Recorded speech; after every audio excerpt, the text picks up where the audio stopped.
Di tengah hutan, terdapat sebuah pohon rindang. Daunnya subur, cabang-cabang dan rantingnya sangat banyak. Di pohon itu, ada banyak sekali tawon hutan yang bergerombol membuat rumah. Dari hari ke hari, semakin bertambah banyak jumlah tawon tersebut.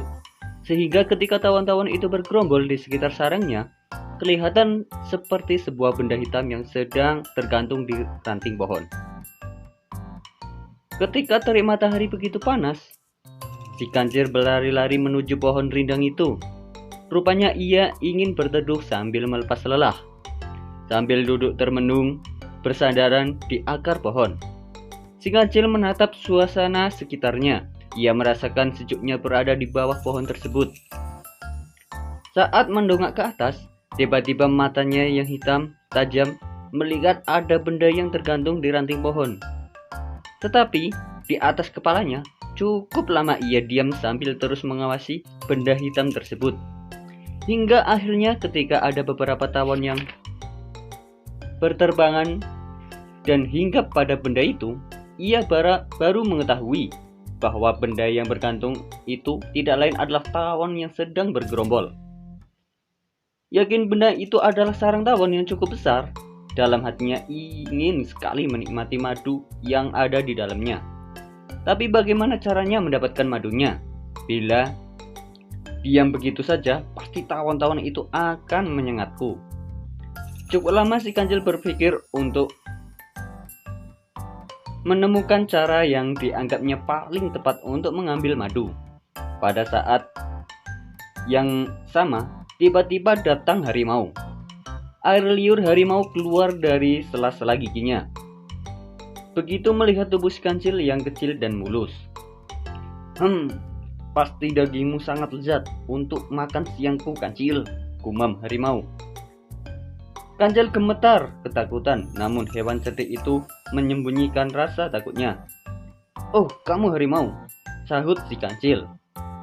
"Agaknya kamu kelaparan siang ini." "Benar, Cil, dan relakan dirimu untuk kumakan."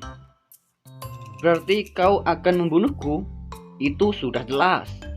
Tapi tunggu dulu. Aku harus dengar kata-kataku." "Apalagi, Cil? Aku ini sedang lapar, dari pagi belum makan sama sekali." "Aku di sini sedang menjalankan tugas," kata kancil setelah sekian detik menemukan gagasan untuk menyelamatkan diri. "Tugas apa, Cil?" tanya harimau penasaran. "Ini, aku disuruh oleh Nabi Sulaiman untuk menjaga gongnya." "Apa?" kata harimau. "Kamu disuruh menjaga gongnya Nabi Sulaiman? Di mana gong itu?" "Itu," jawab si kancil sambil menunjuk benda yang tergantung di ranting pohon. "Gongnya itu milik Nabi Sulaiman, sedangkan beliau sekarang sedang pergi." "Apa kamu sudah pernah mendengarnya bunyi gong itu?" tanya harimau. "Oh, tentu kawan," jawab kancil. "Bunyinya sangat merdu sekali. Coba kamu pukul, Cil. Aku ingin mendengarnya," perintah harimau. "Oh, jangan. Sekali-kali jangan dipukul, nanti aku mendapatkan marah dari Nabi Sulaiman. Aku tidak mau dihukum karena melanggar perintah." "Cuman sekali saja, Cil. Masa kamu tak mau?" desak harimau. "Tidak, saya tidak mau," jawab si kancil menolak. "Kalau begitu biarkan aku sendiri yang memukulnya," perintah harimau. "Kamu juga tidak boleh tanpa izin Nabi Sulaiman." "Loh, kamu jangan macam-macam, Cil. Kalau kamu tak membiarkanku memukul gong itu, maka sekarang juga kau akan kuterkam." "Jangan dong.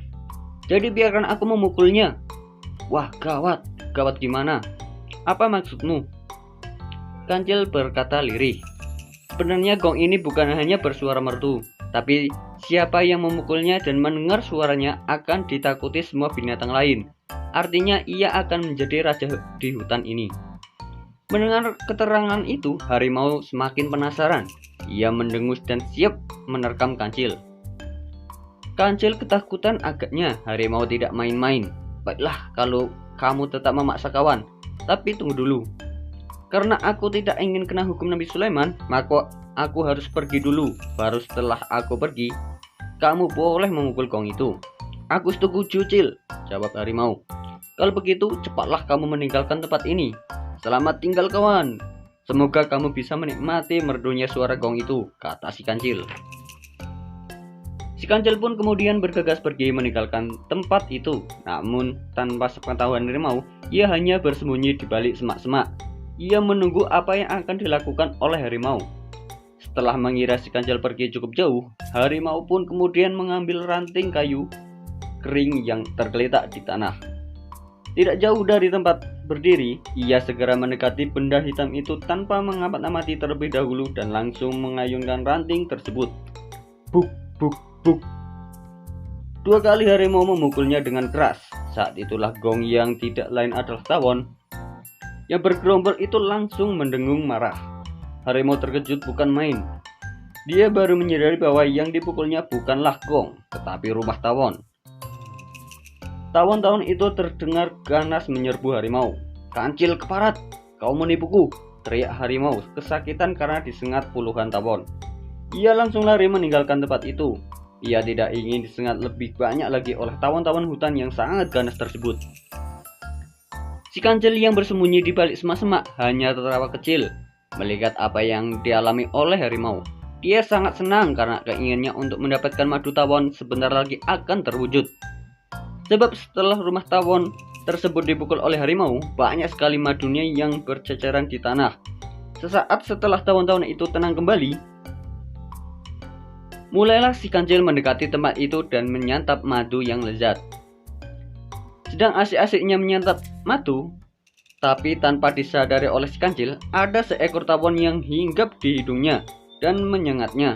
"Aduh!" teriak si kancil sambil melompat-lompat kesakitan.